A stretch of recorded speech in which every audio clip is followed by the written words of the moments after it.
பத்திரிகை உலகில் திரு சந்திரஹாசன் அவர்களை தெரிய ஆரம்பித்தது இந்த விஸ்வரூபம் சமயத்தில் தான் அவர் வெளியே வருவார்.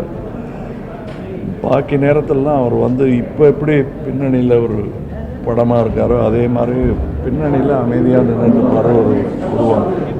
ஆனால் என்னுடைய நன்னடத்தைக்கும் என்னுடைய கம்பெனியுடைய நல்ல வழிமுறைகளுக்கும் அவர்தான் காரணம்.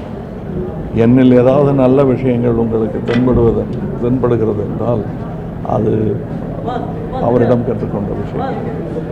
மிக என் அண்ணன் என்று சொல்வது எனக்கு கிடைத்த ஒரு பாக்கியமாக இருப்பினும் அவரை பற்றி சொல்லும்போது நேர்மையான ஒரு இந்தியன். அதான் நாங்கள் இப்போ பேசிகிட்டு இருக்கும்போது சொன்னேன், நான் எவ்வளோ நேர்மை அப்படின்னா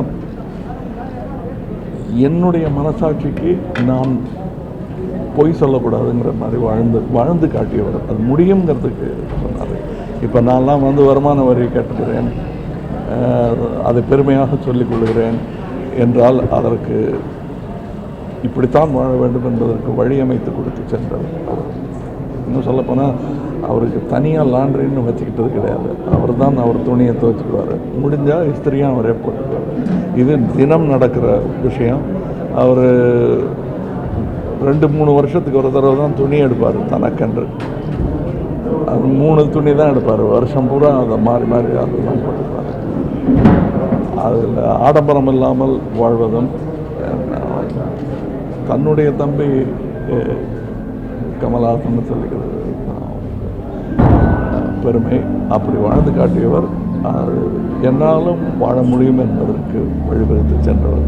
நீங்களெல்லாம் அந்த மனிதரை பெருமைப்படுத்தி எங்கள் அண்ணனை பற்றி நாங்கள் உலகுக்கு சொல்ல ஊடக உதவியாக இருந்த அனைவருக்கும் நன்றி.